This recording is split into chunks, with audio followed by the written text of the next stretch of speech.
power, and you were looking at explosiveness. Had her first home run yesterday, a grand slam, had 6 RBIs. Yeah. So you're going to see a She's lot of blonde. power from her.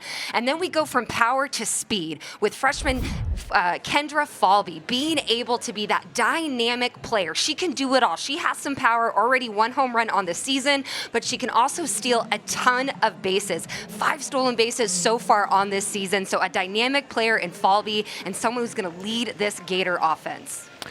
So what a start it's been for the freshmen for the Jacksonville University Dolphins. They've not had a great start to their year. They've had a lot of lessons learned under Erica Ayers for the first 5 games, winless in those first 5. Take a look at their starting 9. Tatiana Davis, the outstanding freshman, will lead it off. Really the anchor to this team, the veteran Victoria Rodabaugh, will bat 3rd and hit 2nd in this lineup. This is a Jacksonville lineup just hitting 167 to begin the year with just 2 home runs last night. They were able to stave off a shutout attempt. They lost 13-1 final in 5 innings as the Gators won going away against this Jacksonville team that has never beat the Florida Gators, as you can imagine. So take a look now at Florida on the flip side. Well, we mentioned the youth, especially on offense, but how about inside the circle? You can't get a better debut start than what Lexi Delbray did against Michigan. Yeah, Coach Walton putting her up against Michigan. That was going to be her first true test, getting that start, and basically had a no-hitter going into that last inning and gave up that 1 hit. She is someone that Coach Walton describes as 3 strong out pitches. Typically, you only see a pitcher that has 1, but she has 3, and you're going to see her utilize all 3 pitches, being able to go up in the zone with that rise ball, being able to utilize a peel drop, and of course change speeds with that changeup. And she can even throw at 3 different levels, 3 different speeds. Really excited to see what this freshman can do for the Gators. And what's interesting, you have a freshman battery tonight as you watch Lexi Delbray with her warm-up pitches. Sam Rowe will be catching behind home plate. You get a glimpse at what the future is going to look like in this program, and through the first 5 games, the future looks really bright. Yeah, and I loved how Coach Walton said that he has so much senior leadership with Hannah Adams. You look at Charlotte Eccles, and they really brought that youth underneath them to show them what that Gator standard is all about. Not in a scary way or a competitive way, but in a way to show them, hey, I'm here for you, but we're going to compete and we're going to win if you're ready to step up with us. Does it feel like Tim Walton is about to enter, or is entering, his 17th season as head coach as he nears 900 career victories with Florida, over 900 overall as a head coach? Already 17 years. You know, I heard you guys say that last weekend, calling their games against USF 17th season, and it kind of blew my mind thinking, I didn't think he was that old already. Makes me feel even extremely old. But what he's been able to do with this program and continues to have success is just incredible. Tatiana Davis will lead off, the freshman. Of course, it gets back to Coach Walton. We're not calling Coach Walton old. We just want to make sure that we say that so it doesn't come back to us, you know. You can say that on air, but that's right. Yeah. Davis leads it off against the freshman Lexi Delbray. Gators and Dolphins here tonight, home opener. First pitch is off the plate. We are underway, 6:04 p.m. Eastern time, so glad that you can join us. The band is back together. Francesca Nea, myself, here from KDC Show Presley Stadium. Gators' first 5 games on the road to start a new year. Look at Delbray early, Francesca. She came up and she patterned her pitching style after Kelly Barnhill. And boy, is it ever reminiscent of what we saw when Kelly Barnhill was here. Just the overall delivery and that audible sound that you hear when she delivers. I mean, she's definitely taken some points from someone like a Kelly Barnhill, arguably one of the best pitchers that's ever come through this program. She has that same type of movement on that rise ball with that peel drop, but she can also throw that changeup, which is something Barnhill was never able to do. Davis takes high. Mentioned the start that Delbray had against Michigan. 7 innings, just 1 hit, was 2 outs away from complete game, no-hitter in just her first career start. Earned her SEC Freshman of the Week. 2-2. Wave and a miss. Delbray earns the strikeout. She is electric. And there's 1 away. And that's what we're going to see a lot from someone like Lexi Delbray. She collects those strikeouts being with this amazing rise ball that she can throw. It's right down the middle, but you see that last minute break goes up along the letters, making it extremely tricky for a batter to lay off of. Bring in Victoria Rodabaugh, who takes high for ball 1. The first appearance that Delbray had, that was on opening night against Illinois State. Just take a look at Rodabaugh's numbers. She struck out the first 2 batters that she saw.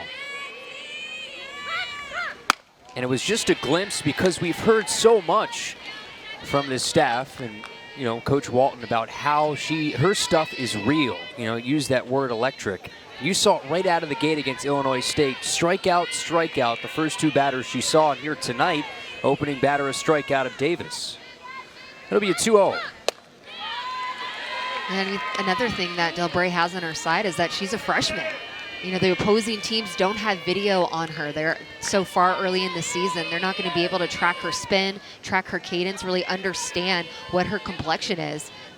That's a great point. Yeah, as you move along towards SEC play, certainly things change. 3-0 strike. And there's different adjustments. And, you know, I talked to Coach Walton yesterday, mentioned as the freshmen that have had so much success to start, you want to celebrate the successes because you know there's going to be failures in that first year.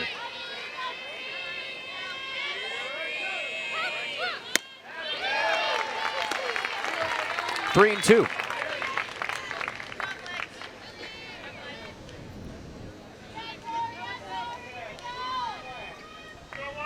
Delbray has worked the count full.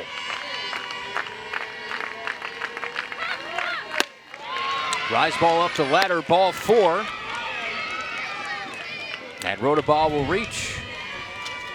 And you talk about what are those adjustments those freshman pitchers, someone like Delbray is going to have to make. You know, maybe in high school or in travel ball, she's going to get a batter to swing at that last rise ball. But those players are going to make those adjustments, those in-game adjustments. So she's going to have to bring that pitch down when she has 2 strikes. Brings in Allison Braytek, playing first here tonight. Some switches in Erica Ayers' lineup. Again, what was yesterday a 13-1 loss. They've had some close losses and some not so close losses. There you see head coach Erica Ayers, who talked to her in the pregame. She mentioned trying to build that culture back up with a lot of newcomers.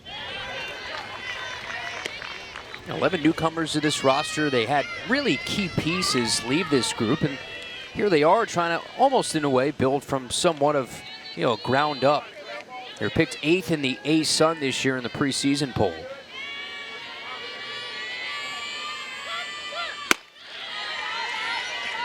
They faced a lot of adversity during the fall. And if there was one thing she said she is the most proud of is how their team responded from that adversity in the fall. And she's very proud to where they're at right now and just trying to focus on finding successes. Yeah, maybe they lost 13-1 yesterday, but how do they build off of the strengths that they did have yesterday? How can they continue? 2-2.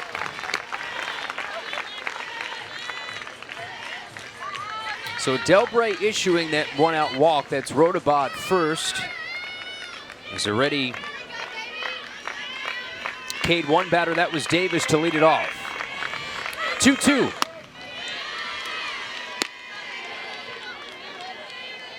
Another full count here for the freshman.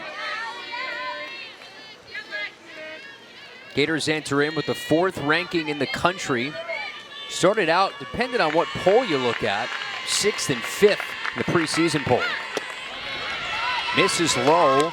Back-to-back walks after a strikeout to start the party here in the first, and Sam Rowe, the freshman catcher, will come out and have a chat with the freshman pitcher. Yeah, and that last pitch, that was her drop ball, that peel drop that sometimes moves as a fastball, but it has that late break. Goes in right under the kneecaps and continues to drop down in the zone. And you have to just remind yourself, this is the first inning. So she's still trying to get her groove. Yeah, she started off with that K, but she's still feeling her pitches out, calming those emotions. Opening day, freshman. Yeah, and playing in front of the home crowd, too. That's a little bit of adjustment. Of course, you had a lot of Gator fans in Tampa, probably about 80% Gator fans for their games. They're pitching in this ballpark for the first time. Kaylee Harrigan, the designated player, eyes ball one, so Delbray down in the count. Home plate umpire is Smokey Eds. Love that name. Tom Meyer at first. You have James Colsey at third. It'll be a 1-0. Again, misses up high. 2 balls, no strikes.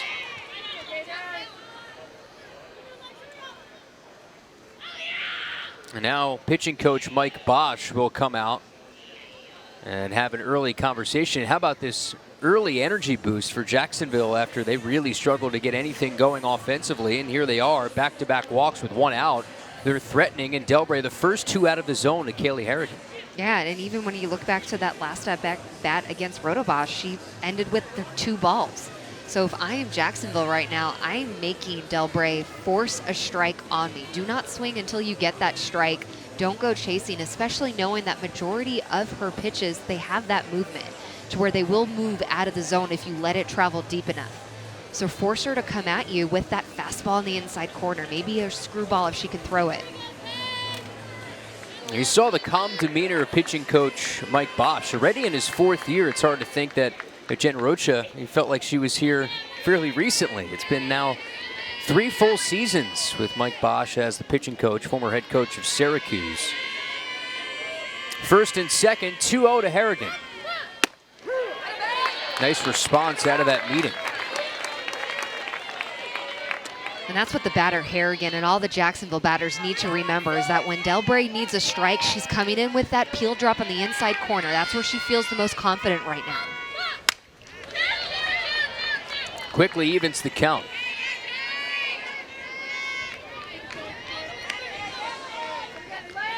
Harrigan, .267 hitter last year. 13 starts. First career home run actually came against an SEC team against Auburn.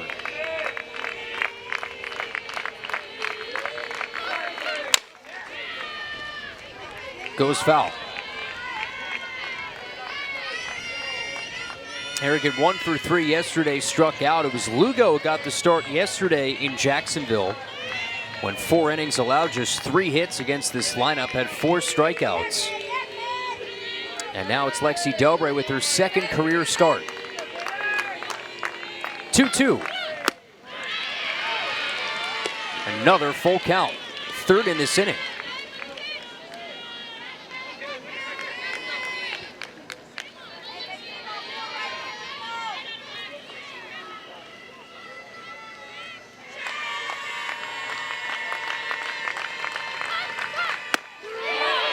Strike 3 inside corner. So Delbray battles back. 2nd strikeout in this inning, and it's a big one. There's 2 out. And we mentioned that Lexi Delbray has 3 strong out pitches. Her go-to is her rise ball, but so far Jacksonville not baiting on it. So what does she go with to get the 2nd K of the game? That drop ball right on the inside corner surprises Harrigan. Just clips the knees. Brings in the shortstop, Jolie Leguizamon. First and second pair of walks in this inning. Leguizamon, a native of Jacksonville, Florida. Took the JUCO route to start. Began her collegiate career at Florida State College in Jacksonville. Played 92 games over 3 seasons, now stepping up to the next level. 200 hitter to start her year.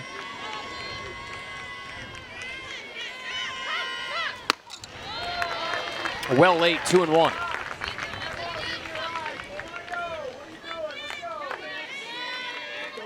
Gators wearing the football-looking jerseys today with the big numbers.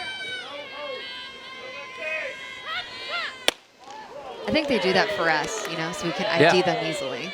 You put the request in, they delivered. No arguments for me. Bigger the numbers, the better. Nearing already, Francesca, 30 pitches in this inning for Delbray, and another 3-ball count. Count full.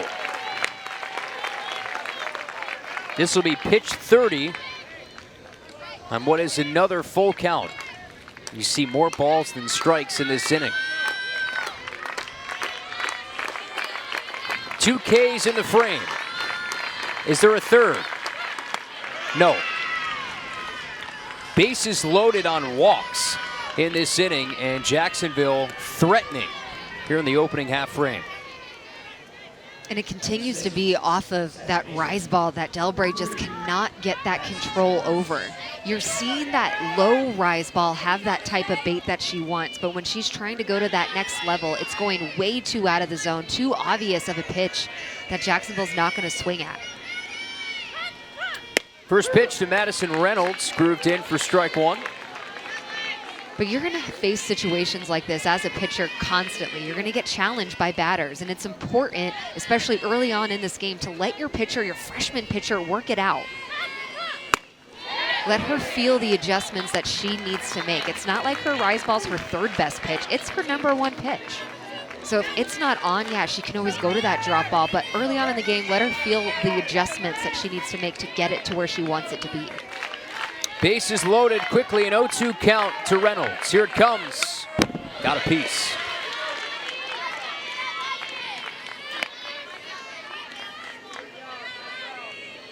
Yeah, these are the moments that inevitably you're going to have to work through in SEC play. There's Gator head coach Tim Walton as he watches on. Strike three, inside corner. The freshman works into and out of trouble when the dust settles, strikes out the side as JU leaves him loaded, all on walks, all smiles for the freshman. No runs and no hits, 3 lefts. Home first we go.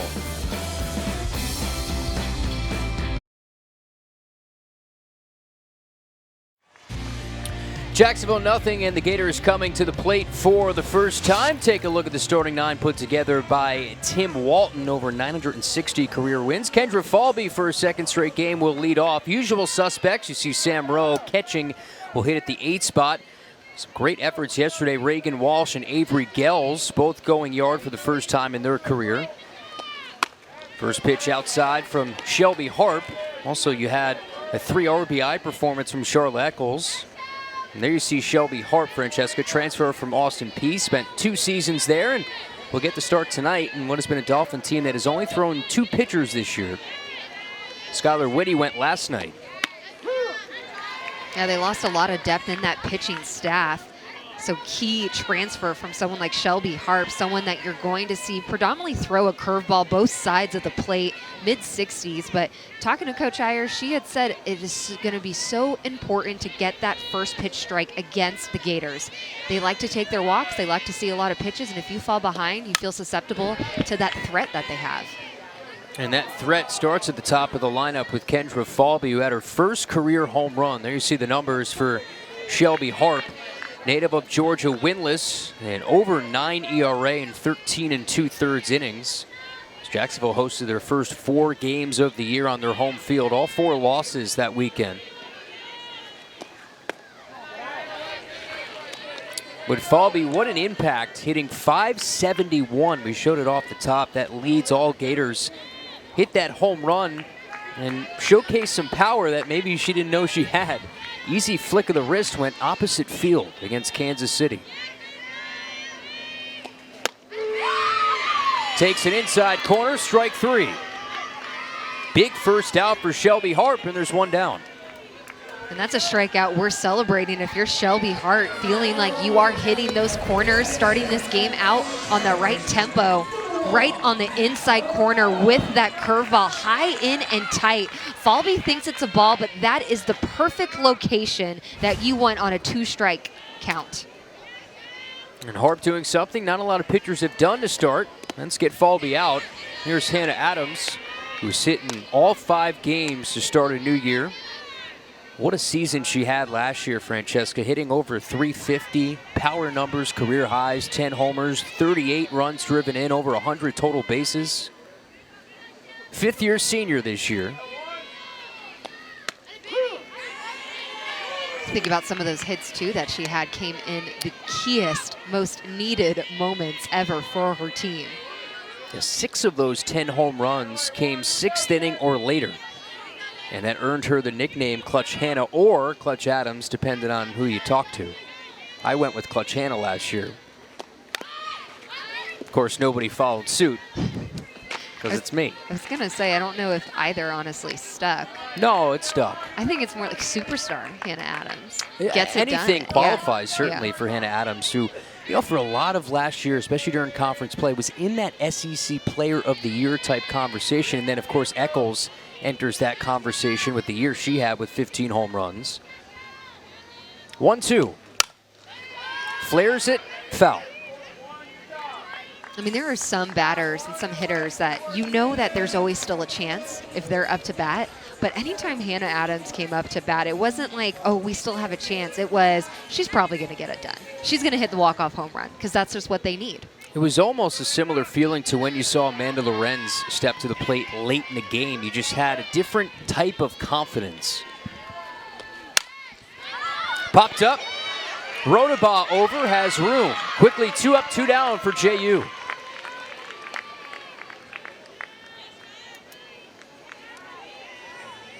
Good start for Shelby Harp.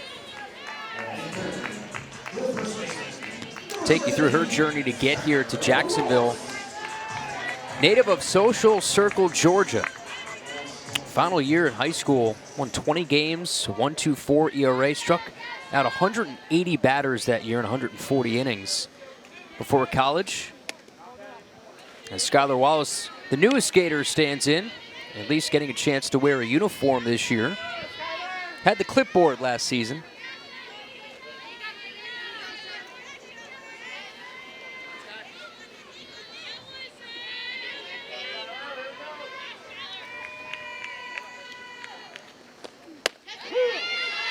I know for myself, the excitement to see her in the uniform, being able to play, it's astronomical. She had so much of a presence last year in the dugout, just holding that clipboard like you mentioned, that you just knew when she was able to finally play, yeah, their Gators are going to have production from her, but they also have a leader in her.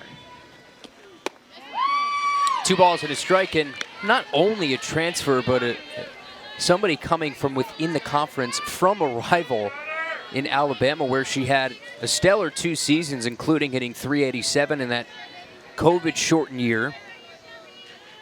Reached safely in all but 7 games in 2 years with the Tide. You're just mentioning about anytime Hannah Adams comes up to bat, you feel like she's going to get that hit, she's going to get it done. I felt that way when I would watch Skylar Wallace.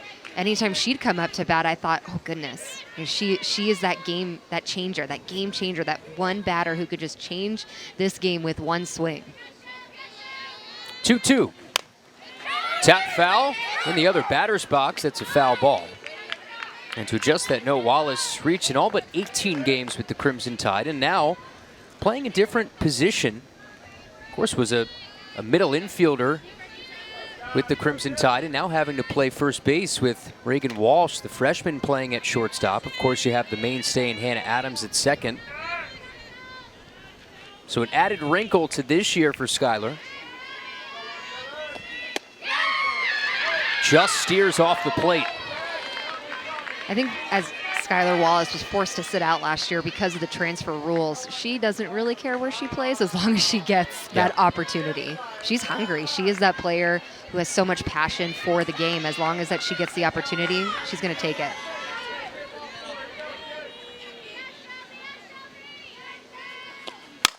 Wallace swings and clocks it high in the air and playable. Logan Keith has it for the final out of the inning. So Shelby Harp in this start sits down the Gators 1-2-3 after JU pitching allowed 13 last. Riley Trilicek, so they have a really strong bullpen. Also add a graduate in Marissa Meesemore coming over from Florida Gulf Coast, who pitched yesterday. You obviously see a heavy rotation come SEC time. Hightower, Lugo, and Lexi Delbray probably could be the top 3 pitchers. That's why, February is so important, because you're trying to figure out what is the complexion of my bullpen going to look like? What is the complexion of my staff? What are my better matchups? Can Riley Trilicek be that lefty specialist like Katie Chronister was last year? That's where you get to figure it all out. That's why you play the games, right? Yeah. That's what the month of February and early March is. Hightower just getting some tosses in right now. What a season she had. All-American last year.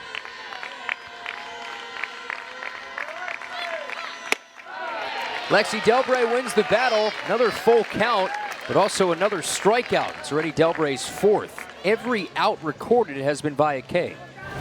And she's really starting to find that zone with this drop ball. You see it right on that inside corner, strong on the arm side, right in that river. Explain to me the river. It's that mini gap between the white part of the plate and then the black part of the plate. It's very, very small, but it exists. And you, as a hitter, you got to figure out how to get your hands there. That was Learn Lessons with Francesca here early in the season, our first broadcast together, and you're already teaching things. Oh, more to come on that. Avery Harkis, the freshman, did not start yesterday. Quickly down 0-2. Will get the start behind the plate tonight for Erica Ayers.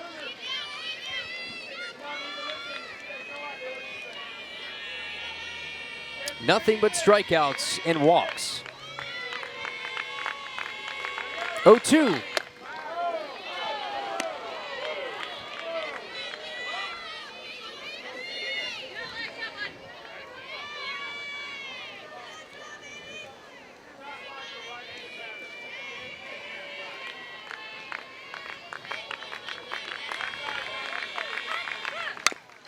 Just got a piece.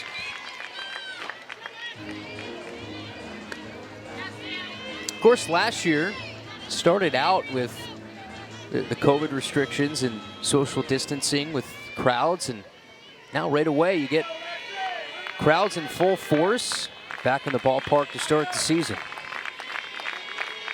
1-2. Clocked in the air, deep down the left field line. If it's fair, it's gone, but twisting, just foul. That was hit a ton. Would have been the first career hit for Avery Harkis. Harkis just missed that. That just twisted foul. I thought that was going to stay, but for the Gators' sake, it was able to go foul. And that's where we're seeing Delbray live, though, against these righties, right on that inside corner. Just off the inside corner. Those are some of the foul balls we even saw when, Kelly Barnhill sometimes would miss her spots. Just with the high velocity, you get high velocity off the bat, sometimes in the wrong direction. Another full count, Francesca. Especially when you're talking about a pitcher's best pitch being that rise ball, you're going to see a lot of high velocity home runs sometimes. You're going to see those long, loopy foul balls. That's why Delbray needs to continue to come back to that drop ball.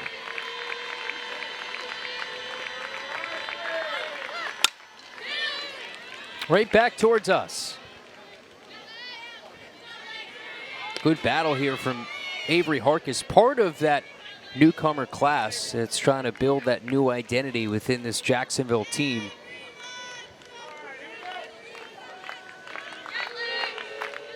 Oh for 3 to start her year.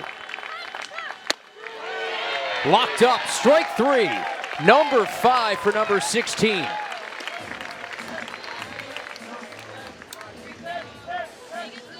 You see getting this strike with that low rise ball that we were talking about. Going right in on the letters, and it looks like as a batter that you don't want to swing at it because it's going to continue to rise up. You see that spin, but instead of going that next level, it sticks for the strike. Good job framing that pitch as well from Sam Rowe, the freshman catcher. Ready at 50 pitches now for Delbray. You see Sam Rowe, an early enrollee here to Florida. Can play multiple positions defensively,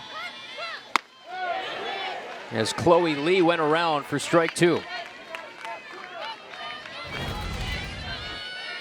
You take a look at this rise ball that comes in and up next to the face of Lee, and she definitely broke that barrier and swung.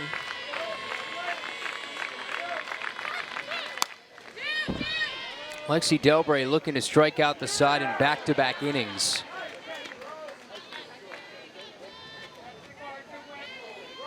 Again, issued 3 walks in that first. Take a look at the numbers for Lee. Just 167 start to her year, and hitting in the 9 spot.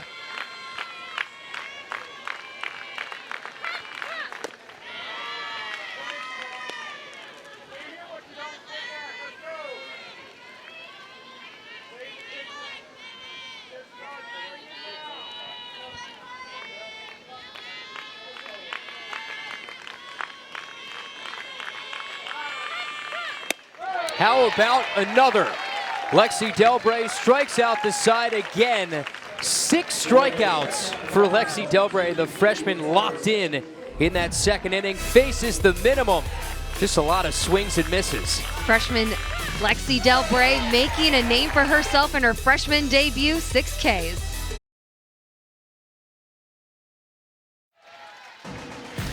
Just Alberta taking a stroll on the concourse. I think Alberta threw out the first pitch tonight for the home opener. Threw a strike, of course. Of course. Of course.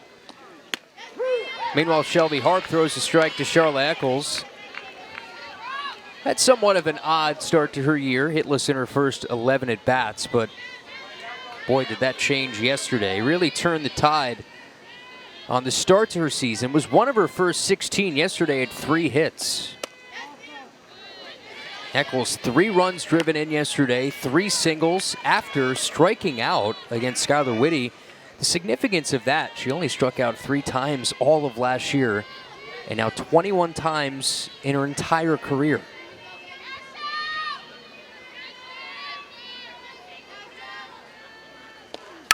One is raked to second. That's bobbled by Reynolds. The throw to first is in time.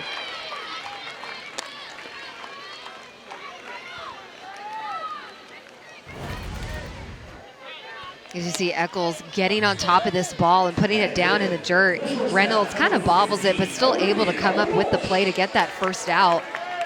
And so far what we are seeing for Gators offense is that they cannot get their timing off of Shelby Harp.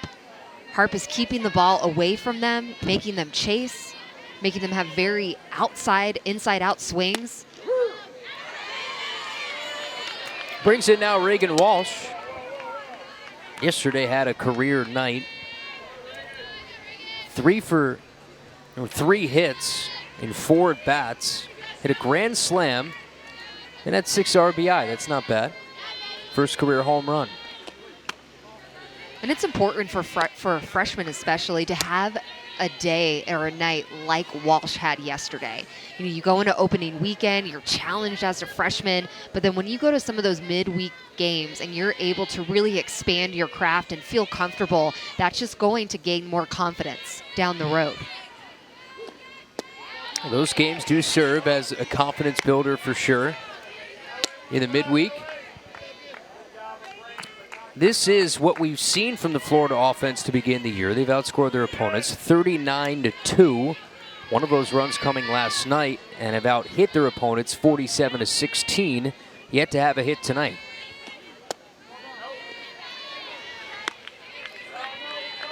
Last night for Jacksonville, Skylar Whitty was inside the circle, and it wasn't until the 3rd inning where things kind of got out of hand. A 4-run 3rd, and then it was an 8-run 4th, which was the anvil on top of everything for Jacksonville in that game, and Gators won going away. Ball 4 to Reagan Walsh. 1 out base runner. Bring in Cheyenne Lindsay. The first walk for Shelby Harp. First base runner for the Gators.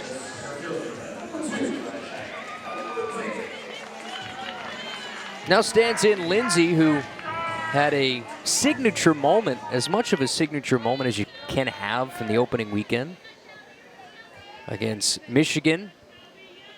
A top 20 team, hit a grand slam in the 6th inning, which provided all the runs. And I got to talk to her before the game tonight, and I congratulated her on that grand slam, and she said it didn't feel real. That was something, you know, I've seen other people do it. I just can't believe that I did it. It was the first grand slam of her career.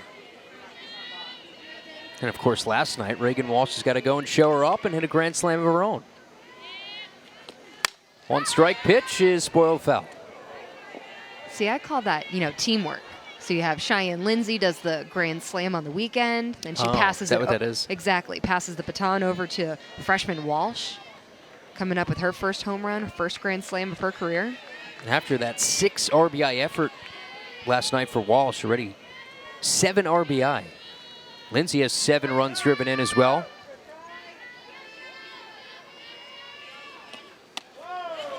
Nice snag from Harkis to keep that from going to the backstop.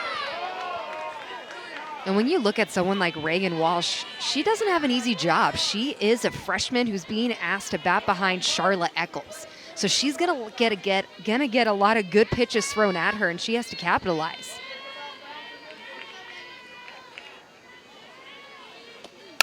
One-two, a roller back up the middle, diving stop by Leguizamon. The shovel to second, not nearly in time as it was bobbled at the bag. Lindsay will reach, and the Gators are set up first and second with one out. And this ball was hit hard up the middle from Lindsay, and you got to give a strong effort to Jolie there, being able to leave her feet, keep the ball in the dirt. As you're going to see that the error comes right when she goes to flip it, and this is why, as a runner, you always continue to finish that play out because you do not know what is going to happen. If Reagan Walsh gave up on that, that would have been a very easy out. And amend that, of course, that toss was in plenty of time. It was just dropped at second base. Brings in now Sarah Longley. Officially, it's going to be an infield hit for Cheyenne Lindsay. And Walsh advancing to second. So add another hit to the ledger of Cheyenne.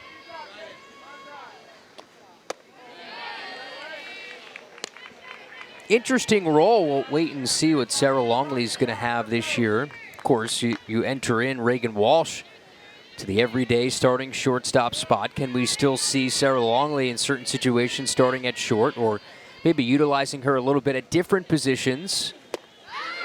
We've seen her in the outfield. Yesterday, she came in and played some outfield yesterday in right. Bailey Goddard starting the year injured, so that has allowed Avery Gels to start the first 6 games of the year out in right field. We could see Sarah Longley maybe platoon out there in right, along with opportunities at DP. Remains 1-2.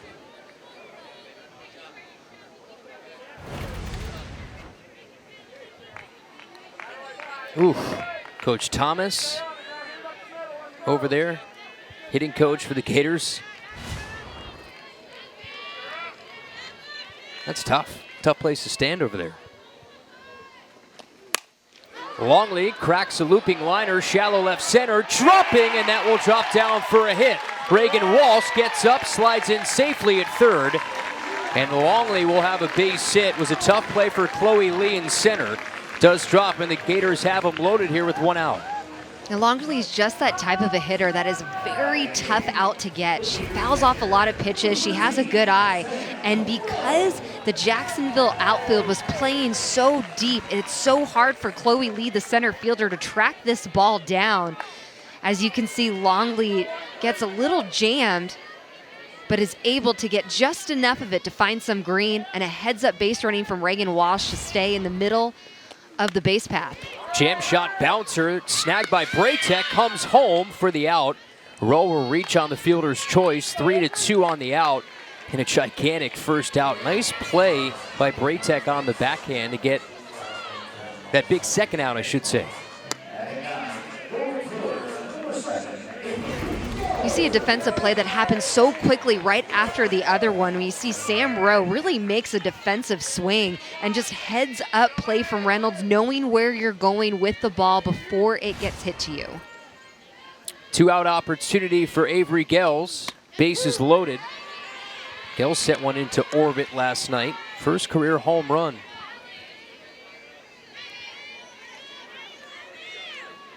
Again, Shelby Harp trying to work in and out of trouble.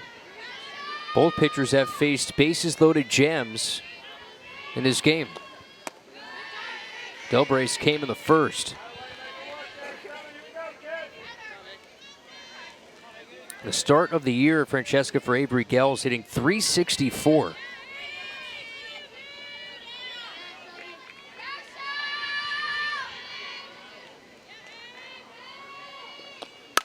One is shot in the air to right and playable for Davis. That ends the inning. So how about Shelby Harp?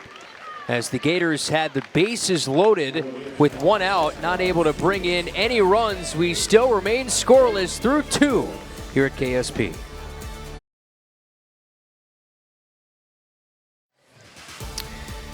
Through 2 innings, we head now to the third. No score, Florida and Jacksonville. Home opener tonight for the Florida Gators. Be the top of the lineup for the Jacksonville University Dolphins. Tatiana Davis will lead it off. Well, both teams can't say they haven't had their chances to start the first 2 innings. Gators had them loaded in the home second. Jacksonville had them loaded in the top of the first inning. And back to the top of the lineup against Lexi Delbray, whose every single out recorded has been via strikeout. 6 strikeouts, including striking out the minimum. Faced 3 batters in that second. Has struck out the last 4 to the plate. Had 3 walks in that first inning.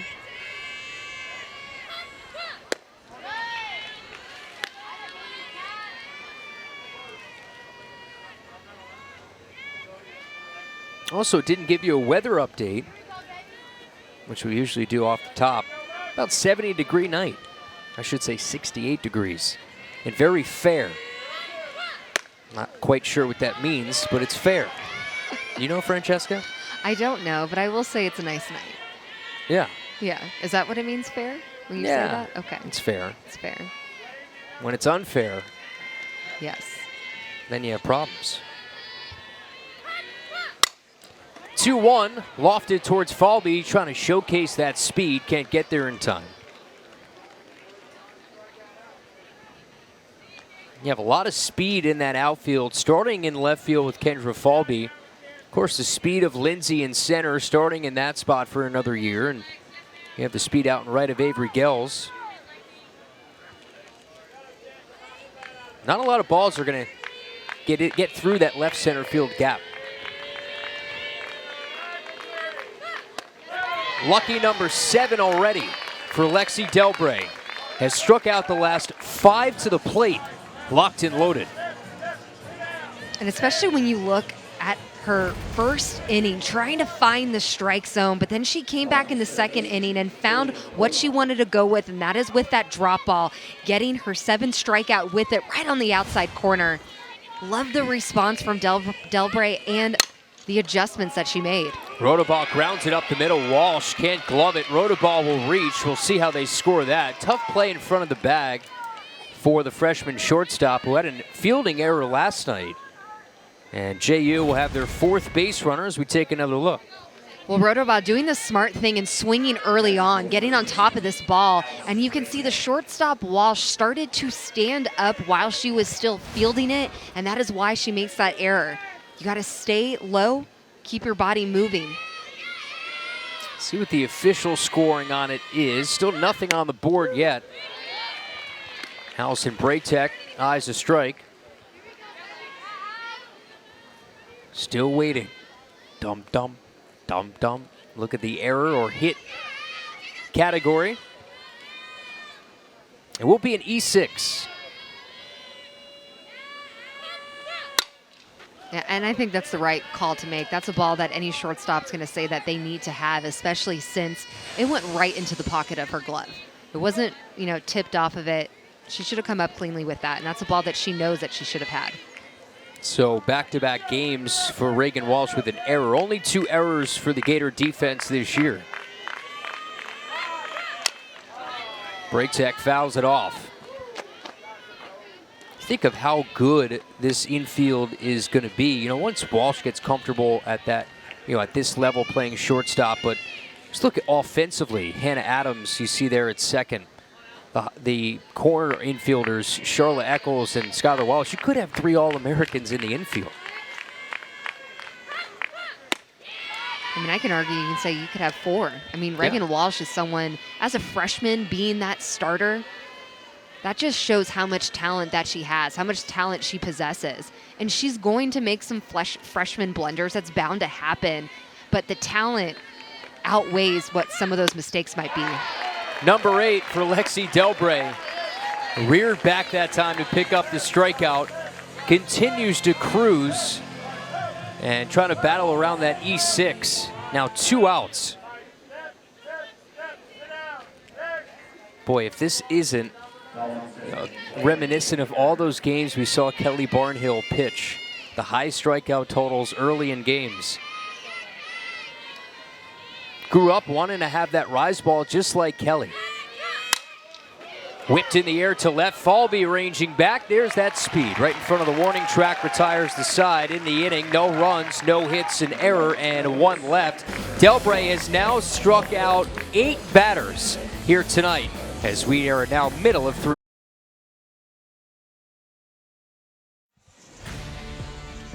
Home opener for the Florida Gators tonight. Still no runs. Gators did have the bases loaded. A couple of hits in the second inning, but nothing across. Good start for Shelby Harp. Came in with a bloated ERA tonight, over a 9 ERA. An 0-2 record. Takes on Kendra Falby. Will be top of the Gator lineup. Falby, Adams, and Wallace. This is the second straight game that Falby's hitting in the leadoff spot. She struck out looking in the first inning, and what she thought was a questionable strike 3 call on the inside corner.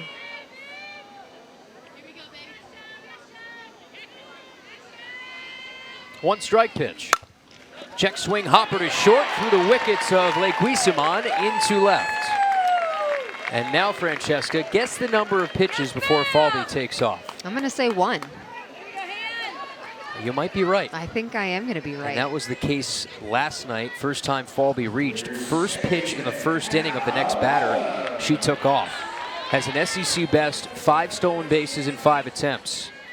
The Gators have already stolen 10. They've attempted 11. We will wait and see. Falby takes off first pitch, off the plate, throw hits Falby, gets up, and she will take third. So not only does she get second, but heads to the doorstep.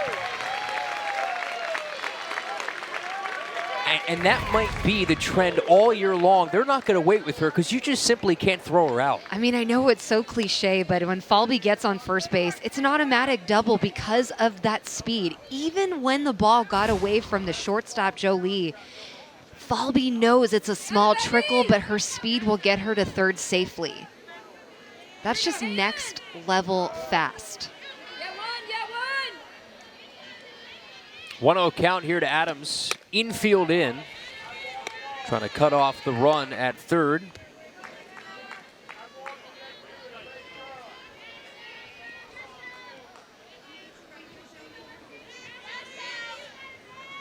So Falby getting the Gators' third hit. Adams cranks it foul, and it was a throwing error on Avery Harkis, the catcher, allowing Falby to head to second. So it will be an error on JU, allowing Falby to head to third.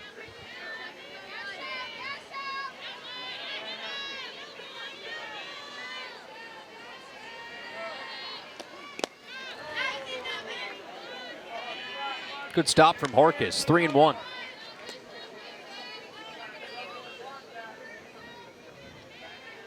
And Adams excelled in these situations last year, runners in scoring position. Just been an area the Gators have struggled with as a team the last couple of years.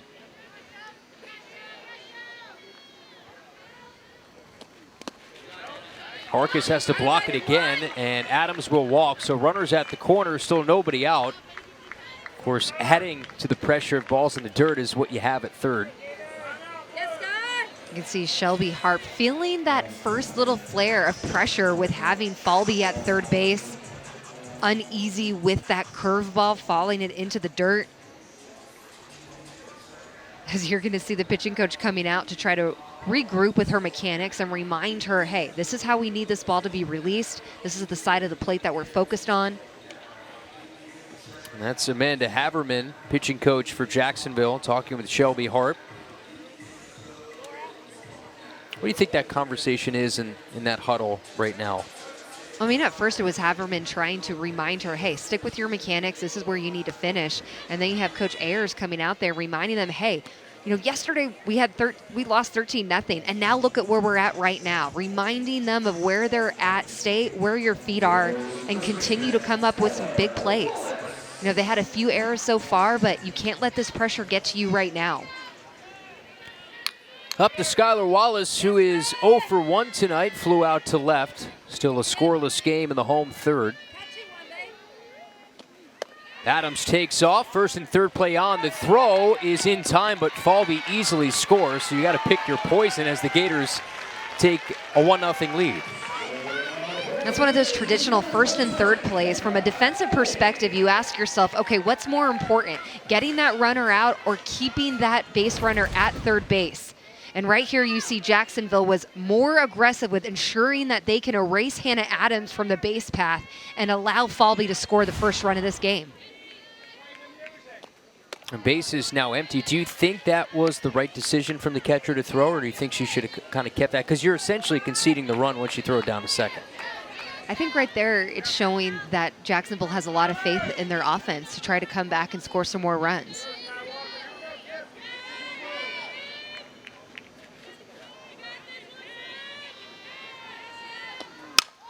(2-0). Lofted out to left. Long run. No play made by Logan Keith. And also, electing to throw it down to second, you somewhat eliminate the thoughts of a big inning. Instead of second and third, now base is empty and you forfeit a run with Eccles on deck. See the look of the effort from Logan Keith, just out of reach. Yeah, especially with Skylar Wallace, a lefty. And anytime that ball is going to tail towards left field, it's going to continue to tail away from the defender. So just a hard play to try to make, but incredible effort from Keith.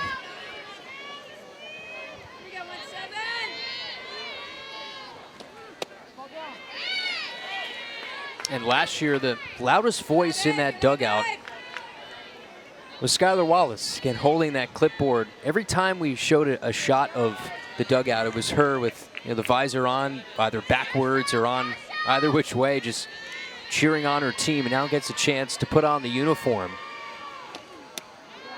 Ball 4, Wallace walks, second free pass in this inning.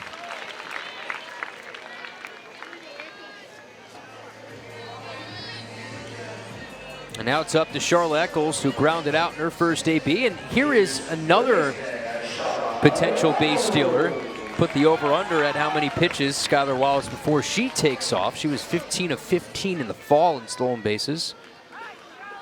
That's a much different dynamic team speed that the Gators haven't had in recent years.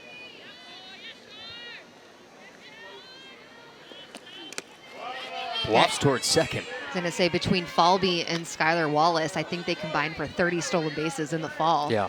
And you mentioned it, a type of speed that the Gators really have never possessed. They've had some fast players, but they've never had that speed where you're guaranteed stolen bases. You're guaranteed to have a player that's going to have double-digit stolen bases off the year, and at the same time possess power like someone like Wallace and Falvey does.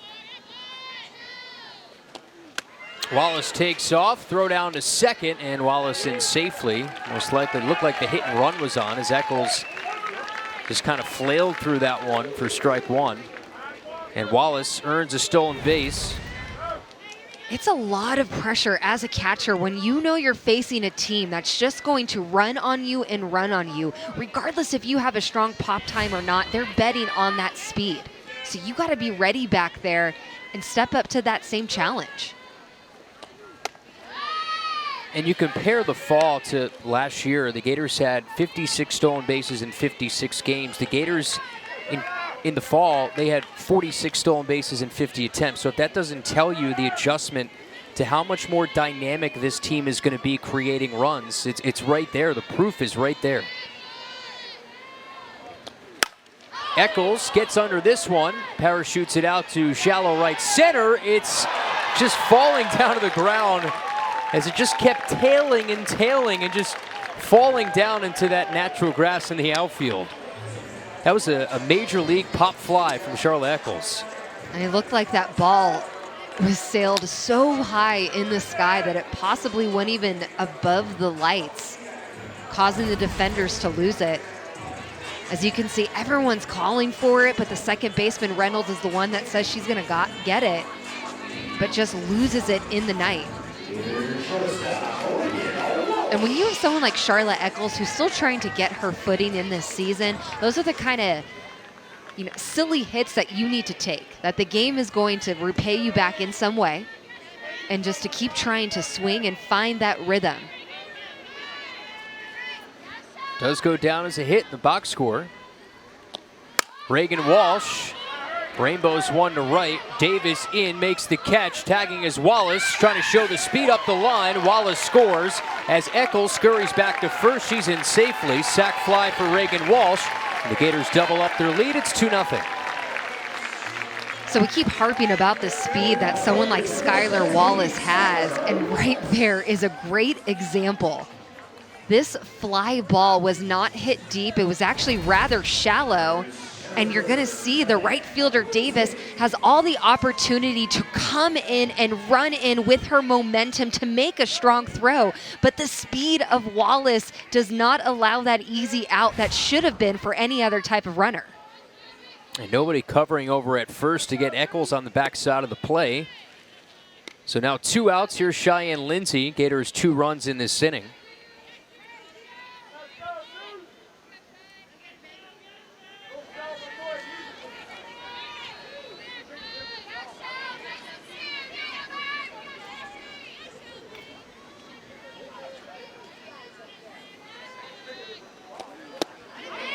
Lindsay can't hold up. 1-1. Lindsay played the role of that double leadoff Francesca last year. Now moving up towards the middle portion of that lineup, has been hitting in the 6th spot. And just think of the power, speed, the top 6 of this lineup has.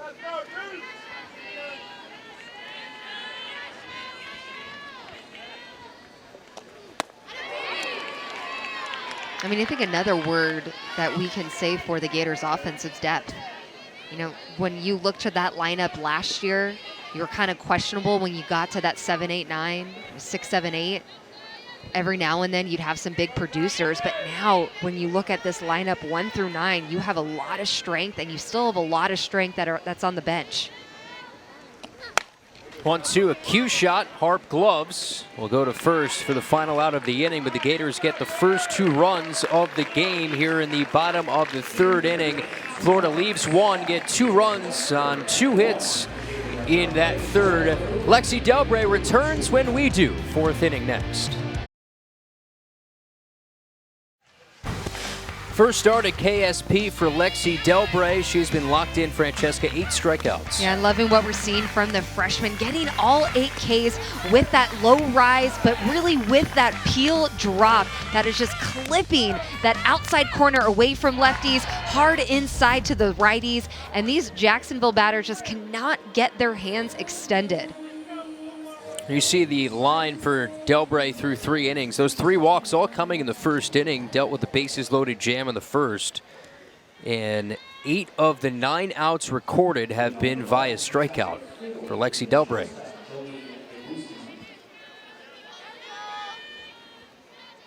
Jolie Leguizamon will stand in. Walked in her first at bat. 5, 6, and 7 for JU. Trying to find some offense. Came in hitting 167 as a team to the first 5 games. Yesterday, 1 run on 4 hits against Natalie Lugo and Marissa Meesey-Moore, who pitched for the Gators.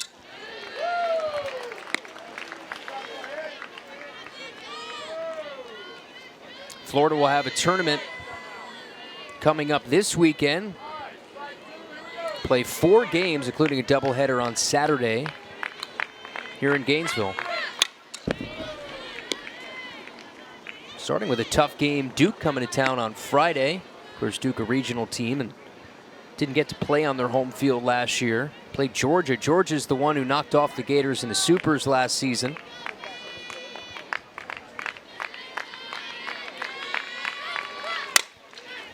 Yeah, if you went by the seedings, you had Duke coming to Gainesville in that super regional, but Georgia was such a threat.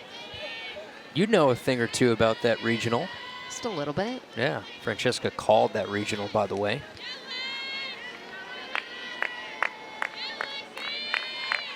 Oh, 2. And of course, the frustrating end for the Gators in the Supers last year. I'm sure most players, I talked to Elizabeth Hightower about this, use it as motivation of how last year ended, of Georgia, their rival, celebrating on their field in Game 2 of a Super. Leguizamon arcs it in the air. Long run for Wallace. Can't make the play. Still kind of learning that terrain over there on that side of the field. Francesca, wanted to ask you too, because Skylar Wallace still using that infielder glove even at first. Not electing to use that first baseman glove. Got a photog down there. Looks like it. Able to get out of the way. I mean, you have someone like Skylar Wallace. She's used to having that type of a middle infielder glove on it. Yeah. So she's not going with the full-on first base mitt. Cut on and miss. Delbray now has 9 strikeouts. And Guisuman down on strikes. And she was really fighting Delbray here, really fouling a lot of pitches out. But you're going to see Delbray come back with that peel drop. That is her go-to pitch tonight. She is feeling the most confident with that pitch. Even if it looks like when they're trying to sit and guess for it, they still cannot get barrel on it.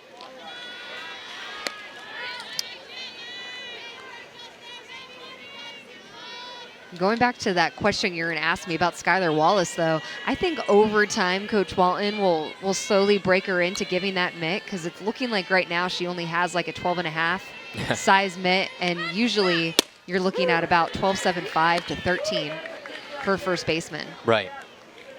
That was just an interesting note that I kind of picked up on opening weekend. She, still staying with that middle infield glove. Caroline Watson is the pinch hitter for the Dolphins, and now is down 1-2. Pinch hitting in the 6th spot for Madison Reynolds here in the 4th inning.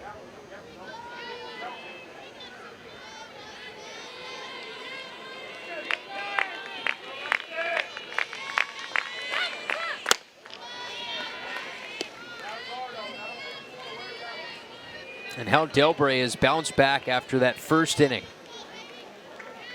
3 walks. Has been stellar since. Only base runner came because of an E6. Bouncing ball slices to the left side. Watson, a pinch hit single. First hit of the night for the Dolphins. Comes in the 4th inning.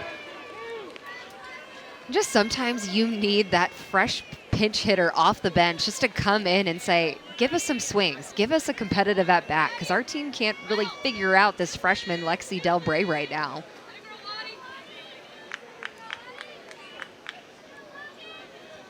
It is Watson who gets hit. They're going to have a pinch runner who's going to come over and come back in. I believe they'll re-enter Madison Reynolds.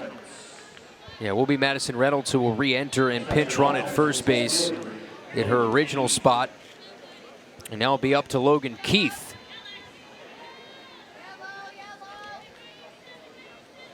Only second base runner since the first inning off of Lexi Delbray. Keith, one of those 9 strikeout victims in her first at bat.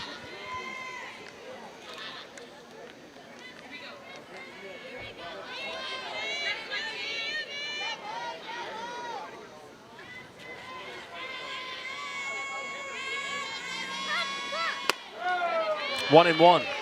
You look around the league this year, 8 teams in the SEC in the top 25. That's kind of the norm. Alabama in the ESPN poll coming in at number 2, Gators number 4, and then you have the teams like Arkansas, Missouri, LSU, Tennessee, Georgia, Kentucky all ranked. 1-1 bunted towards Delbray. Adams covers and does not keep the foot on the bag. The foot comes off as the throw went a tad wide. And now it's first and second, one out. I like the play to put that bunt for a base hit down. Seeing that you have third baseman Eccles back, you see Delbray's going to come and field her position, but that ball takes Hannah Adams off of the bag, cannot keep her foot on it because of that throw.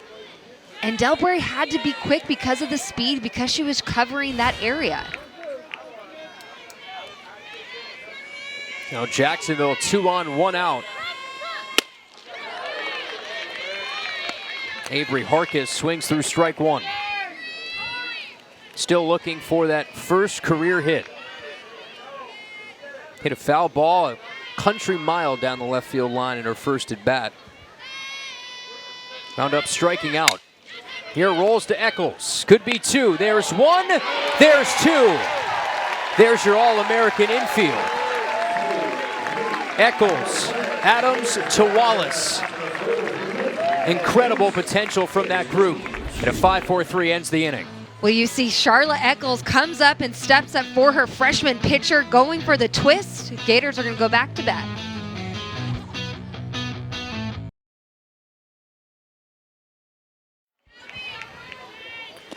Back here at KDC Shaw Presley Stadium, home opener for the Florida Gators, coming in at 5-0. Right now a 2-0 lead. 2 runs coming in the third. Gators got their first run on a first and third play that scored Kendra Falby, and a sac fly from Reagan Walsh. Doubled up the lead, and Sarah Longley leads things off for the Gators. Good start tonight from Shelby Harp. Came in with that over 9 ERA, looking for her first winning decision. Jacksonville looking for their first win of the year and first ever against the Florida Gators. Longley pummels one foul. That second inning was huge for being able to get out of some trouble at bases loaded. Came up with some pretty big pitches. That was an impressive showing in that second. Giving up a couple of hits, a walk in that frame. Deuced a fielder's choice ground ball to get the lead runner at home, and then a fly out to right of Avery Gels to end the threat. 1-2 en route.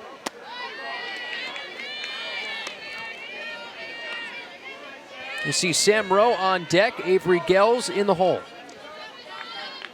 The future of the Florida Gators in that shot right there.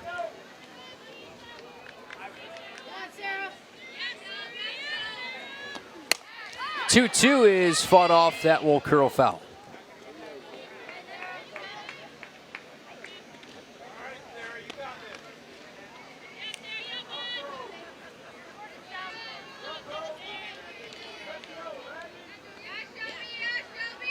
Nearing 70 pitches is Shelby Harp against last year's starting shortstop for the Gators, Sarah Longley.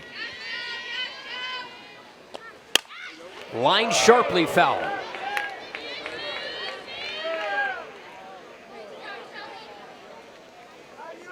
Remember last year, the Gators kind of went through a carousel of shortstops to begin the year before settling on Sarah Longley. Gave them the most upside offensively at the plate, combined with the defense at that position.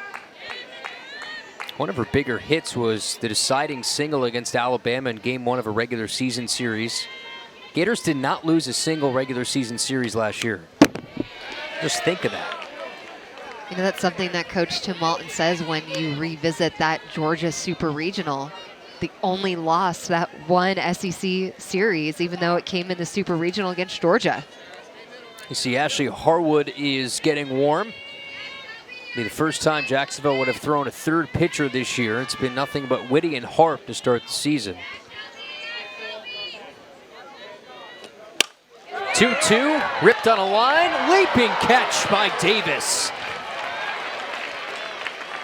The first step in and a moment of saying, oh no, and then making the Air Jordan jump to make the catch. Well, this is the first time Tatiana Davis has played the outfield. She's normally a second baseman, but they moved her to the outfield because of that speed. So she's still trying to understand the ways of the outfield. And one of the first rules that you learn is first step, the safest step, is always going to be back, especially on line drives. Those line drives have a mind of their own, and they tend to twirl upward, which you saw. Yeah, those are some of the harder plays as an outfielder, right? Kind of that late trajectory that some of those line drives can get. Well, there is nothing that makes you feel so silly when you come in on a line drive and then it goes right over your head and then you get to run to the fence to get it. There's nothing worse than that jog to the fence. It's a lonely awful. jog. Very lonely. Just feel everyone staring at you. Oh, yeah, and it's happening. And you just know your coach is in their head thinking, first step back. You have a lot of those moments in your career? One. Yeah. Against Tennessee. That's a big opponent to do it against. Yeah. Can you take us through what was going through your mind in that moment? This is like a therapy session right now. And what did you feel in that moment? First, the 0-2. Foul. I felt like I didn't know what I was doing. I'll tell you that. But thankfully, we were winning by big, so it was okay that I basically had my pitcher give up a double. Right. To a Tennessee player named Aaron Webb. Obviously, I remember this very well. This was like 14 years ago. It was traumatic for you. You should have. I'm sure Tim Walton hasn't forgotten it. I got to ask him if he remembers that play. I'm sure he does. 0-2, grounded back to Hart. Easy play for the second out. If you have any other traumatic experiences, Francesca, feel free to, let them go on the air. This is a free space. It is always fun to talk to some of the players for Florida, and we kind of just get to make eye contact of the same situations that I had against Coach Tim Walton, or as he was my coach when I played, and it's just this look of understanding. You know the pain these players go through. Avery Gels, somebody who's playing some outfield this year along with some infield, a Swiss Army knife for the Gators. Defensively, look at the average right now, hitting .364 in the 9th spot. Nice double leadoff for the Gators. Had her first career home run last night. Former Florida Gatorade Player of the Year. Yeah, she was someone who was very disappointed in her freshman campaign with the Gators. She is a competitor. She expects to be one of the very best every single time that she comes up to play, whether she's defensive or on offense. So she's looking almost for a little bit more redemption this sophomore season. And she was 3-time Offensive Player of the Year in the state of Florida. Highly recruited, was number 6 in the 2020 Softball America Top 100. USA Today offers team in 2019. That Gatorade Player of the Year came in 2020. Hit a solid 300 in the fall.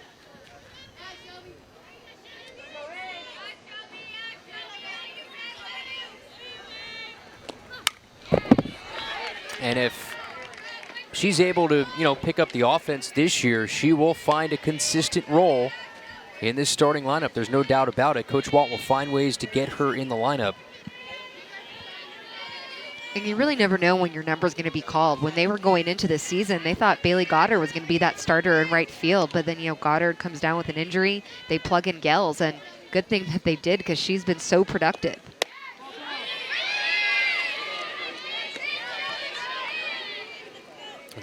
Plugging Gels into that 9 spot, it's somebody obviously they want who has a high OBP that can get on base, turn the lineup over. Hand the baton, as Francesca likes to say, over to Kendra Falby. Ball 3.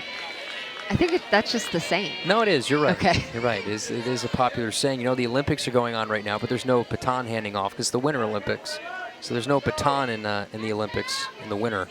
Only in the summer. Only in the summer, You I only see believe. okay. I'm only about 10% Yeah, let's fact check that, everybody. on that.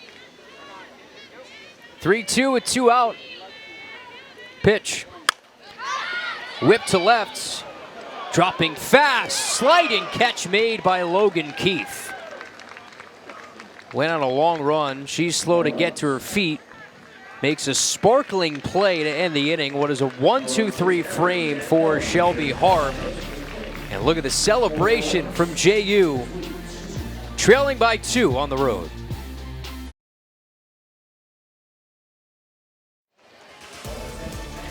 2-0 Gators lead, 2 runs on 4 hits. Jacksonville has 3 knocks tonight, but nothing to show for it against Lexi Delbray, who is going to have her night end tonight through 4 innings. And her first start at KSP comes to a close after 9 strikeouts, but enter in an All-American last year. Francesca, that's Elizabeth Hightower. Yeah, there's not enough great things you can say about Elizabeth Hightower. And the season that she had in 2021, really capitalizing off that screwball, rise ball combination. She is known to hammer that inside part of the plate to the righties. She goes away to the lefties, and she will stay on that side of the plate, but still so effective on that side. Has really developed an off speed in the fall to try to get some more swings and misses.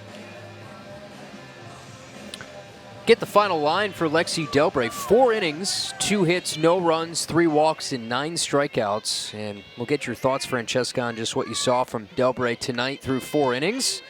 Now it's Hightower steps front and center. We'll take on 9, 1, and 2. Chloe Lee leads it off, eyes strike 1. Also some defensive changes for the Gators. Emily Wilkie now catching. You have Mia Buffano in right. And those are the lone changes, along with the pitching change, of course. So, Francesca, when you evaluate Lexi Delbray tonight, what comes to mind? I mean, going into this is her first start in Katie Cecil Presley Stadium. I would say it's a strong start. Probably wanted to clean some things up as far as attacking the batters more. One hopper to Walsh at short. Rhythm toss, 1 out. But I might be coming too much from a coach's perspective and saying that, considering she had 8 strikeouts. But didn't exactly have that sharpness with her rise ball that you're used to seeing. But you think about how much more effective that she can be when she is crisp with that rise and crisp with that peel drop. Yeah, the swing and miss stuff is there tonight, so that was a good sign. Just some issues with, high pitch counts. Had a lot of full counts in the first couple innings. Threw about 30 pitches in the first inning alone.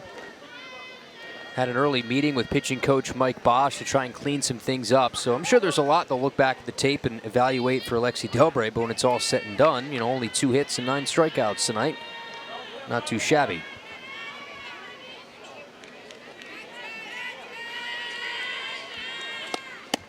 Back to the top of the lineup in Tatiana Davis.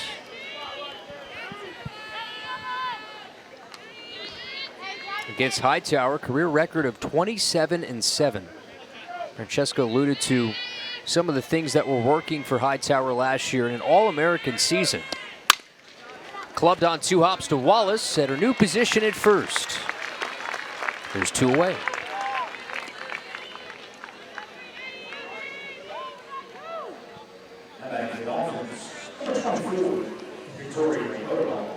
Brings in Victoria Rodabaugh. Go back to Hightower's season last year. Led the SEC in complete game shutouts with 4. Really came up big in a lot of big spots. At a total of, last season, 11 complete games, 7 shutouts, 27 starts, pitched to a 1.61 ERA. It was 17-6.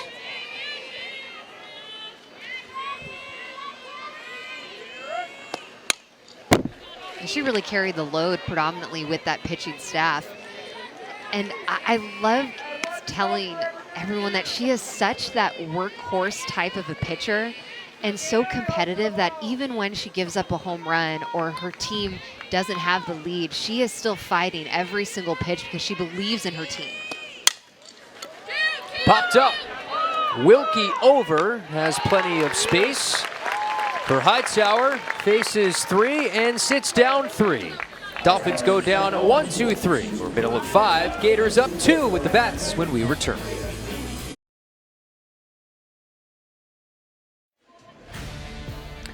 Top of the Gator lineup.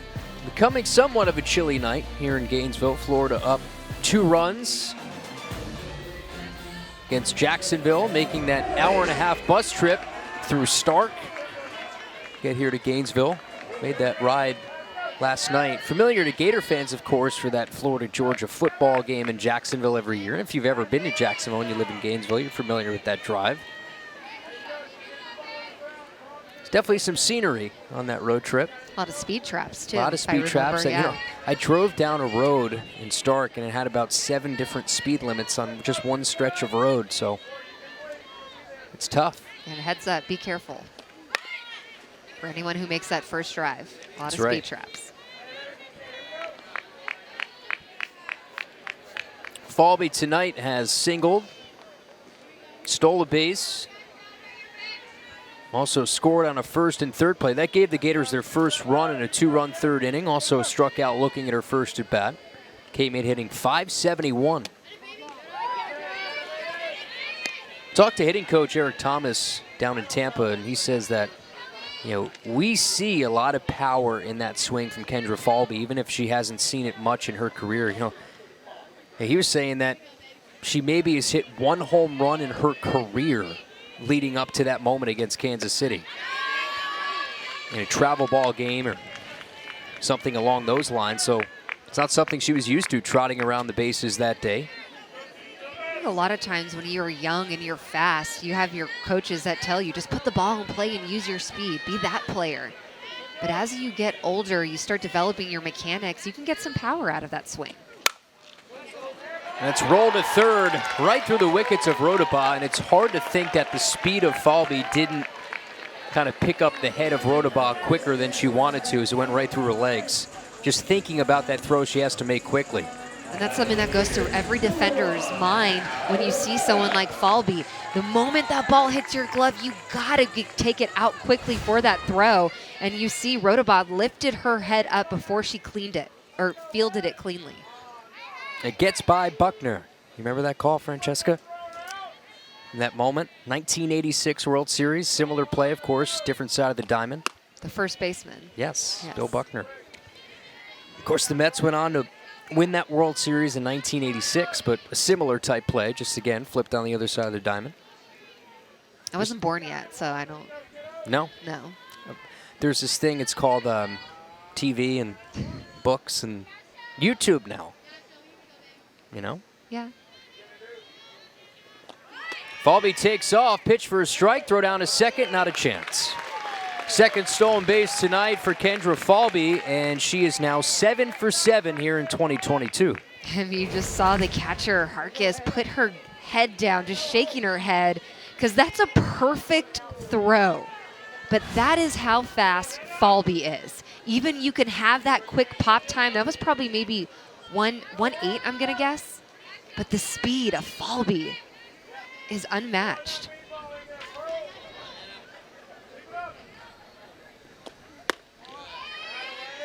Now 2-1 to Adams. He's popped out and walked. Always has a smile on her face. Hannah Adams, 5th-year senior. One of those players, and there's not a whole lot on this roster that have experienced Oklahoma City. Rolled to second. And easy play for Reynolds. 1 out.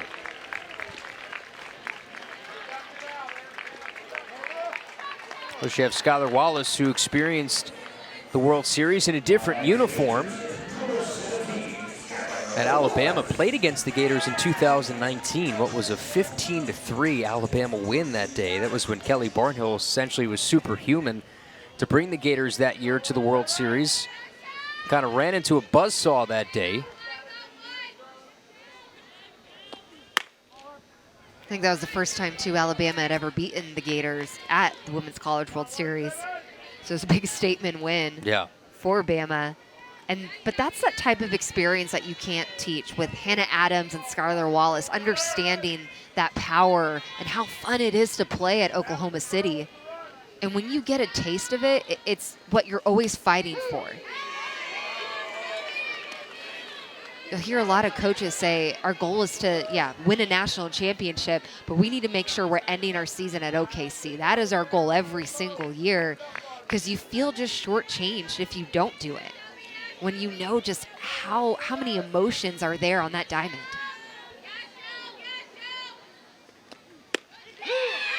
Coach Walton has referenced conversations he's had with his teams in recent years about, saying, okay, what do you want out of this year? Do you really want an SEC championship, or do you want to go to the World Series? And I guess in his mind, there is some differences in, how you attack and how you approach certain things when that end goal still is a national championship. For 2019, the Gators, they had some real struggles offensively, and it was a struggle in SEC play. But again, Florida found its way and a chance for a national championship, getting to the World Series that year. Somewhat of a down year for them in the SEC.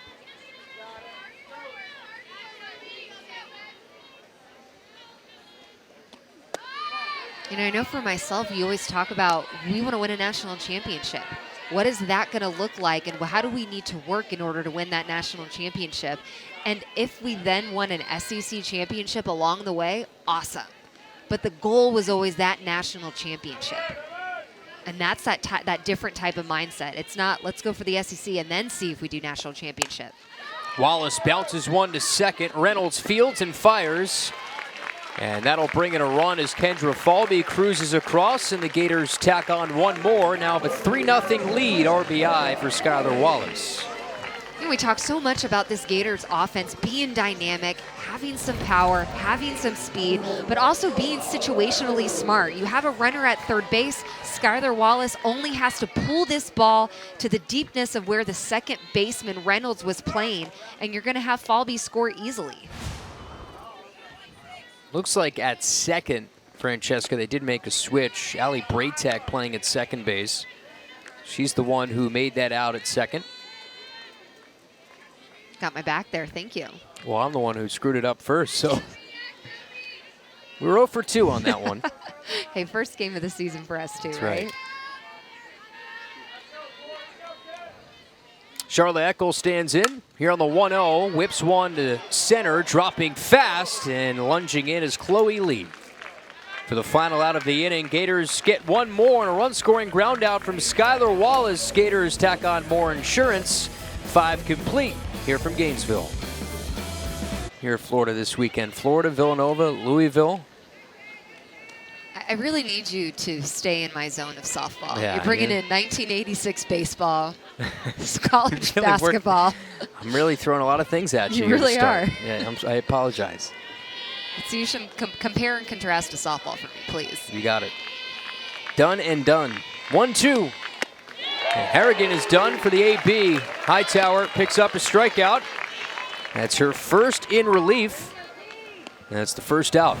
And this is that off-speed changeup I told you she worked on in the off-season. You tend to see a lot of foul balls from hitters off of Hightower with that high velocity of that screwball, rise ball inside combo. But now that she can float that changeup in, you're going to see a lot of those swings and misses. Aguisamon stands in. Eyes a strike.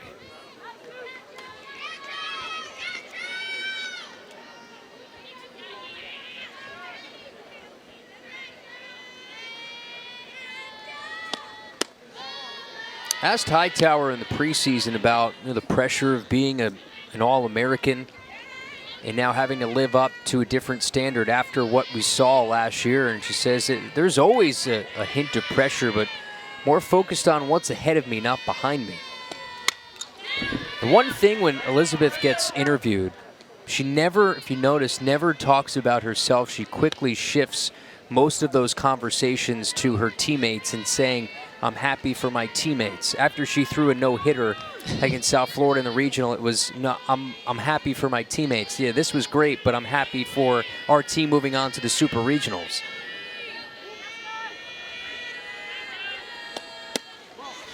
She's just that type of player that really feels that way. She feels stronger and confident when she knows that she is championing her own players. If you take a look at her social media, she's someone who's always bragging about the greatness that her players have achieved.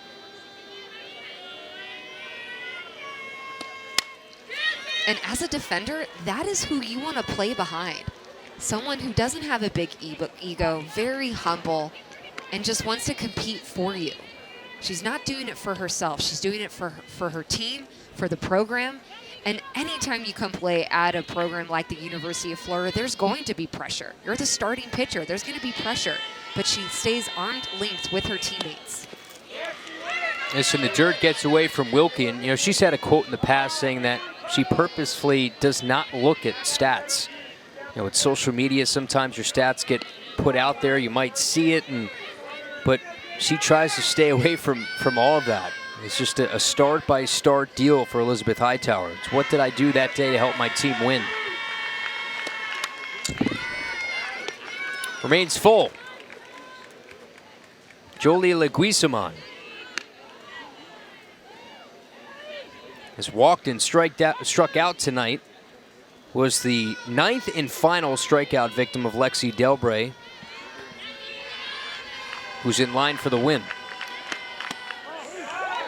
And that just missed. We'll have to take another look as to where that might have missed, as Smokey Ed's right now catching some smoke from the Gator fans. I mean, if I'm going to guess, this ball misses lower in the zone, but this was a very close pitch. And you can see the amazing frame job from the catcher Wilkie back there. I mean, if we had a K-zone, that's going to look like it clips that bottom part of that K-zone. You know, but we saw early on home plate umpire Smokey Eds was calling more of a higher strike zone versus a lower one. And it became just a little bit more apparent right there.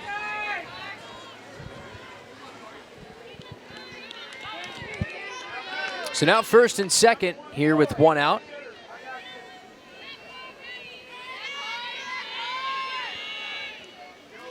Here's Carrie Holtzrichter. Pinch hit spot, and she will hit Holtzrichter in this sixth spot that has already seen 3 batters in this part of the lineup.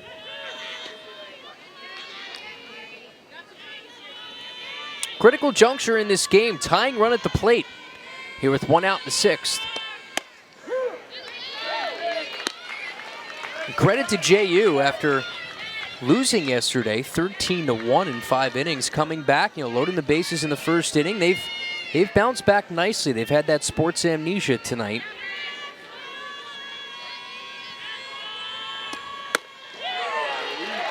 Coach Iyer said that's exactly what they need to have, that short-term memory loss.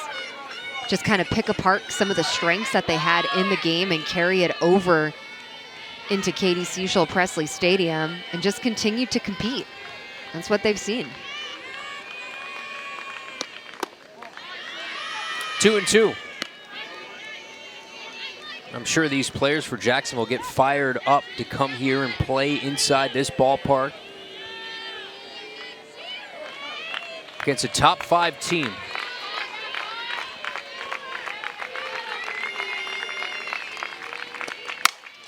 Popped up. Who's got it? It's Walsh. Now there's 2 outs. Again, the tying run still coming to the plate will be Logan Keith.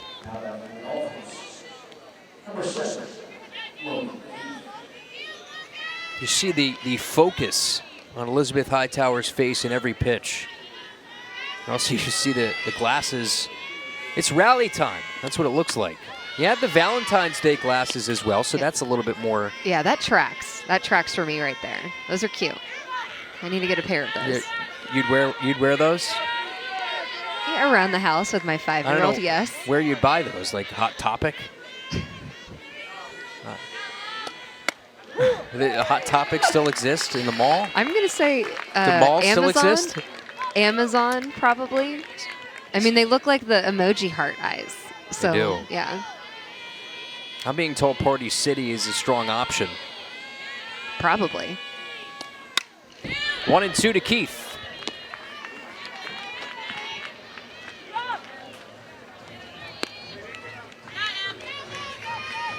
One for 2 tonight is singled.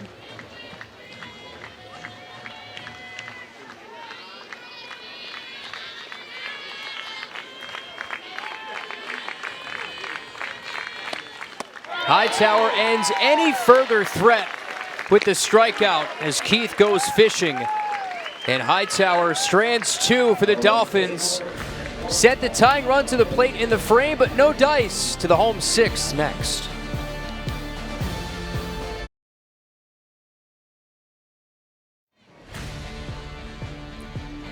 Gators looking to add another year to that area around the coaches' offices. 2 national championships, back-to-back years, 2014, 2015.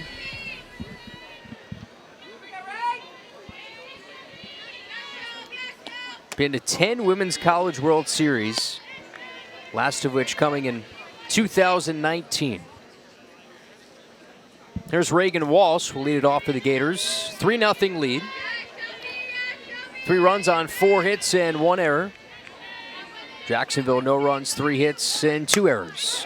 Walsh skies one deep to left center field. Back to the wall. Leaping catch is not made. Karum's free, and Walsh inches away from her second career home run. Oh, that looked like it was guaranteed out of here right off the bat. But Logan Keith bringing that ball back in. Wow.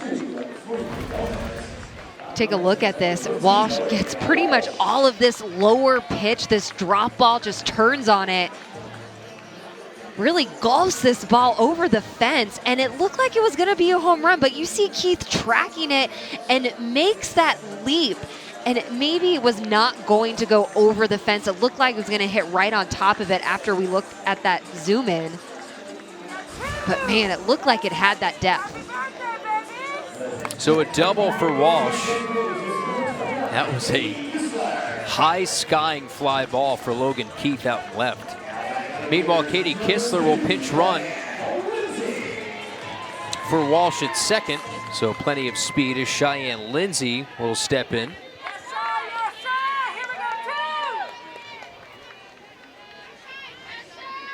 Gators with their first extra base hit tonight. Gators trying to move Kistler over to third. Nearing 100 pitches now for Shelby Harp. Last night it was Skylar Whitty who threw 136 pitches for the Dolphins over 4 innings. Should say 5 innings of work. Lindsay can't lay it down now with 2 strikes. Does it stay on?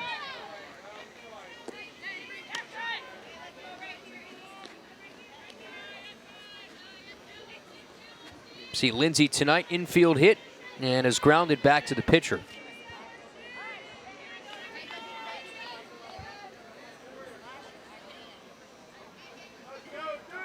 This will be pitch 100. A lot to smile about tonight for Shelby Harp. She's had an outstanding night against a tough lineup. Really, it comes down to not just being able to command that curveball that she throws to both sides, but with her own delivery, it's a little sneaky, very slow developing as you take a look at that ball strike ratio. But because it's a slow developing motion, it's been hard for the Gators to figure out when do they start their gather, when do they start their swing, and really get that timing and rhythm.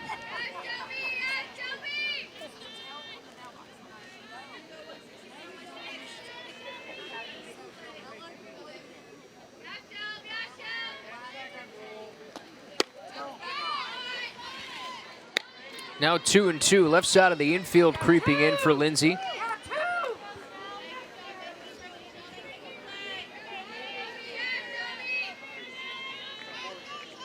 Big gap in left center.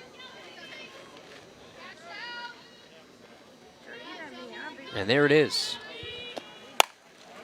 Here ropes one into right field that will split the outfielders and go to the wall. Kistler scores easily. Lindsay on her horse around second, no relay. Run scoring triple for number 2. And the Gators tack on one more. It's now a 4-0 game. Lindsay's second 3-bagger of the year. We've been harping so much about the speed of Kendra Falby and Skylar Wallace. Cheyenne Lindsay tells us, wait, don't forget about me, as she golfs this ball, finds a gap, and just goes all the way from home to third base, picking up an RBI as she does so. You take a look at that speed, being able to get to third base safely. It is very hard to hit a triple, especially as a young 22-year-old, as her birthday's today. That's right.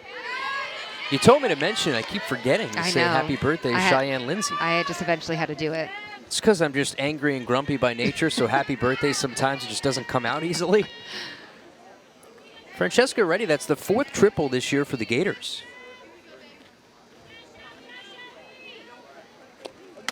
I mean, just continues to support what we're saying. Lots of speed for these Gators.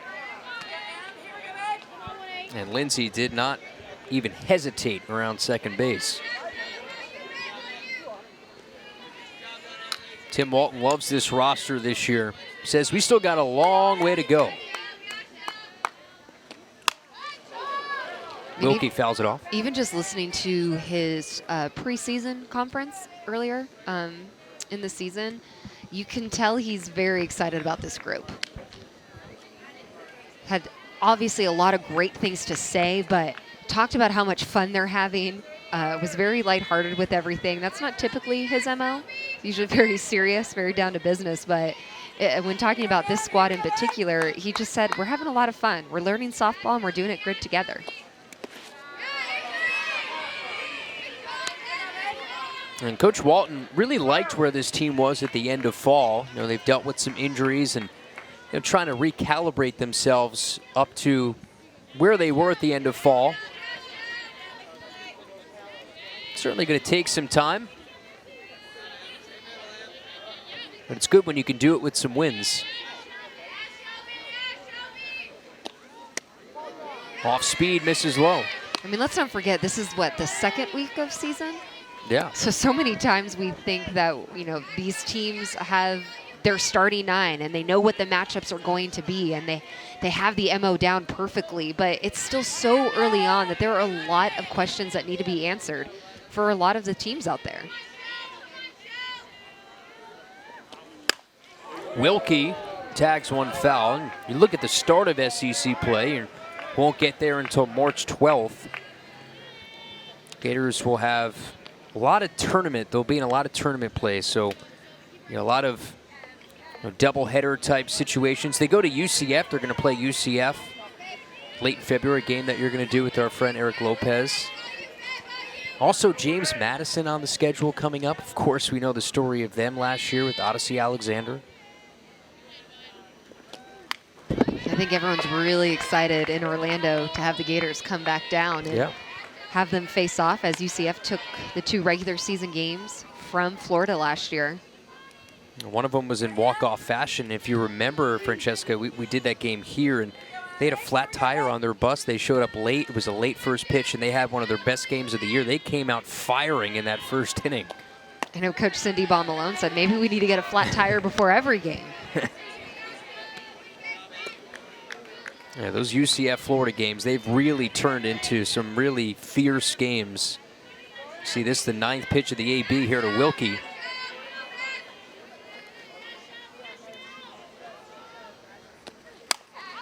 (3-2), skied foul.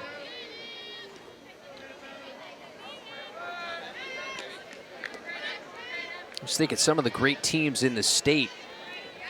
USF, where the Gators actually beat 12-0, but that's a team that's receiving votes in the top 25. Georgina Corrick coming back for another year, the outstanding pitcher. Of course, Florida State. Wilkie just peppers that left side. And Florida State ended their 2021 season in the National Championship Series. Yeah. Gators and Knowles will play 2 games this year, as is custom. Home and home.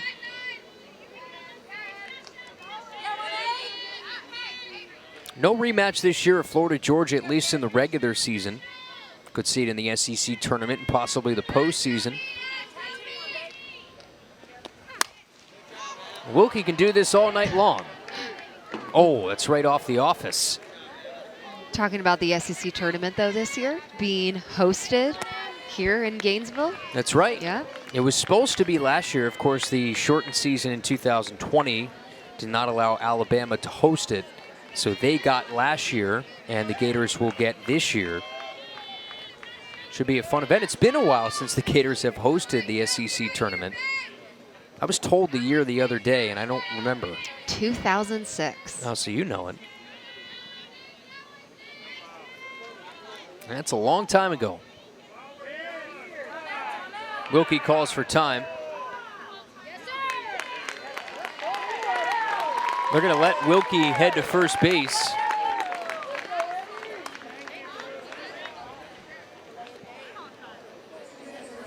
It almost looked like she might have set herself up ready to pitch. The pitcher, Shelby Harp, was getting ready to throw, and then she reset again. And that is why they're going to call another ball, which would be an automatic walk.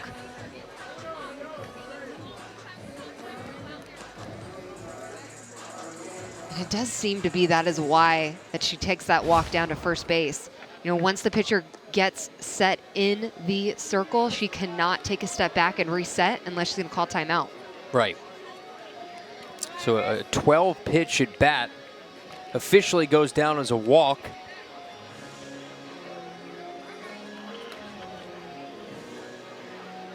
Coach Ayers going to the lineup card for Jacksonville. Will this do it for Shelby Harp tonight? I don't think so.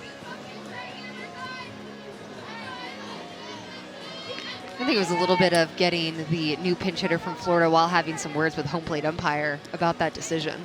I think possibly Coach Ayers might have forgot to let the umpires know of some defensive changes.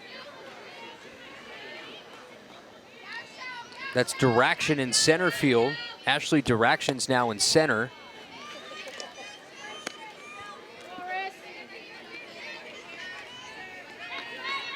And there she is out in center field.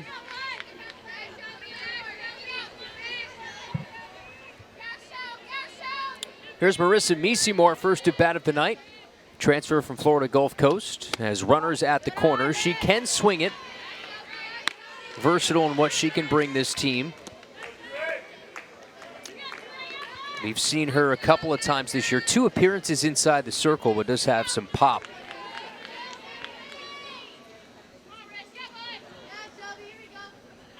Runners at the corners. Off speed, buckles Meesemore for a strike.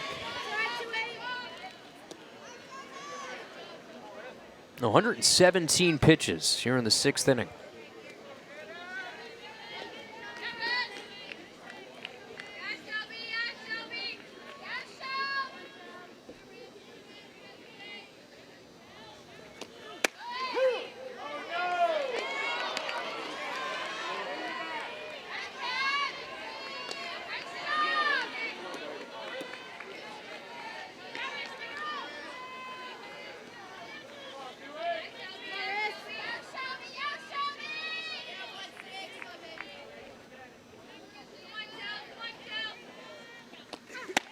Wave and a miss, and Meesemore strikes out. Big first out for Shelby Harp. Shelby Harp continuing to be sharp in this game.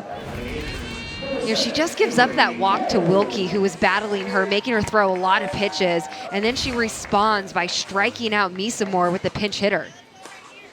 Harp is sharp. Well done. The unintentional rhyme. How do you know it was unintentional? I just don't So make it a was- big production it was like you do. intentional? Yeah, it was. I'll play along. Okay. Here's Avery Gels, number 9 hitter with first and third. Swats it foul.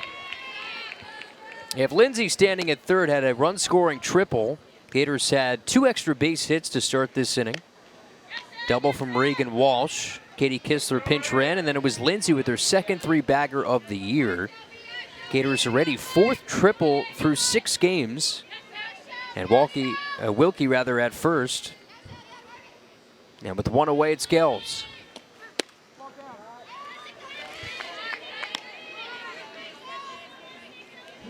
Gators will have a similar schedule pattern next week. Early in the week when they travel to North Florida, take on UNF, and then come right back home.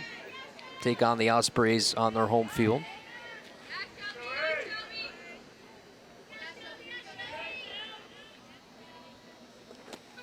Runner takes off, slammed on the ground off the glove of Harrigan, trickles free as Lindsay scores, and the Gators now in front, 5-zip. Avery Gels continuing to be a huge threat in that bottom half of the lineup for the Gators. This is a play that really falls the Gators' way because the first baseman, Harrigan, decides to lay out for that ball, but if she just would have let it go, the second baseman, Braytek, could have come up with that.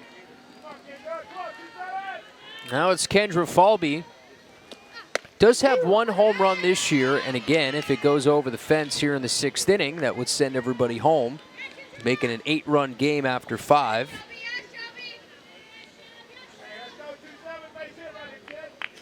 Falby tonight, 1 for 3, a pair of runs scored, has stole a pair of bags.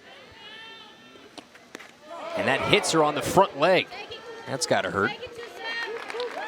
Yeah, I know. It looks like it got her right in that shin.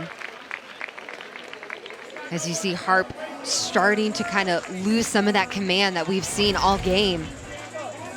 This drop ball just getting away from her. Oh, and it gets Falvey right in that back kneecap. Never feels good to get hit. Doesn't have to worry about stealing any bases since there's nowhere to go. Bases full, unless Adams unloads on one into the gap. Game-ending run at first for Hannah Adams.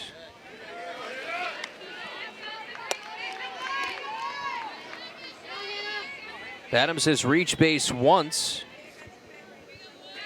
hitting .438 on the young season.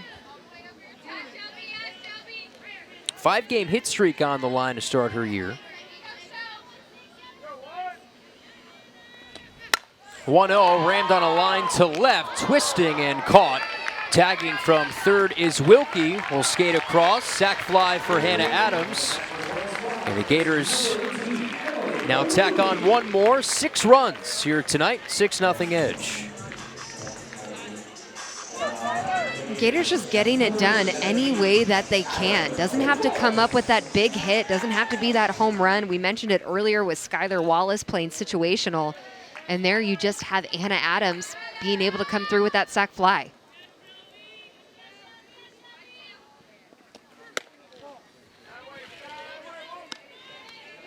Second out of the inning.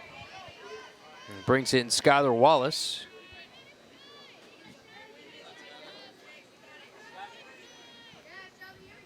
Crimson Tide, our old team, will come to Gainesville this year for a 3-game set. I'm sure that might be talked about 1 or 2 times as that throw gets away. I know that's going to be a fun one to watch. As you take a look at the catcher, Harkis was trying to kind of pick off the runner at second base. And Shelby Harp was not expecting that pickoff to second. It's like the Matrix. Pitchers tend to do that. Like sometimes, and rightfully so, they just get so locked in on what they're trying to do from a pitching perspective that sometimes they forget that, hey, their catcher might try to pick off some runners. Look out. Pitch 130. Skylar Whitty threw 136 last night in 5 innings. Jammed up Wallace, missed off the plate, 3-1. So if Wallace gets on here, you could move the game-ending run into scoring position with Charlotte Eccles looming.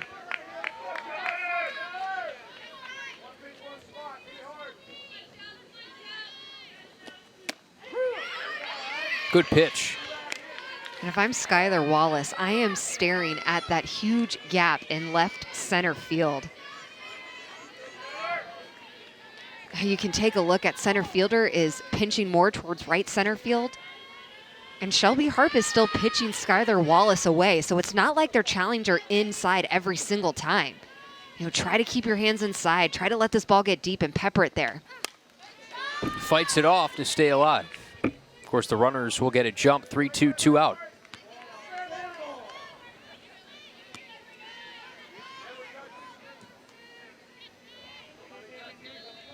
Gators with the win tonight, move to 6-0.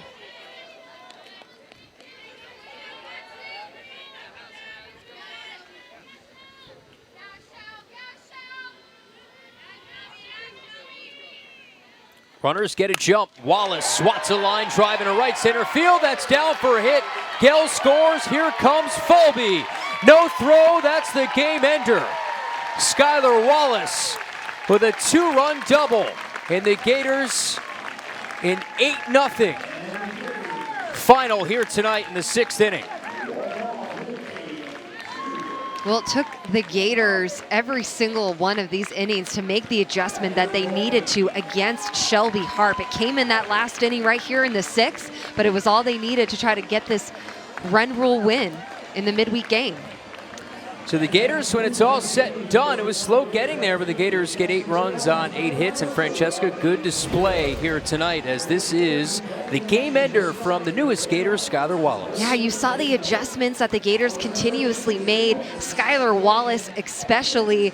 Who cares about that big open gap in left center field when you can find that strong gap in right center field and put this game away for your team and come away with that W. The Gators had not had an extra base hit until the 6th inning, and the Gators close it out with another run rule victory, 8-0 final. Fans to watch this entire game on replay as well as other games on the SEC Network, download the ESPN app, as this has been a presentation of ESPN, the worldwide leader in sports. For Francesca and Naya, our entire crew here from Gainesville, I'm Kyle Crooks saying so long and good night from KSP. Gators win it 8-0 in 6 innings.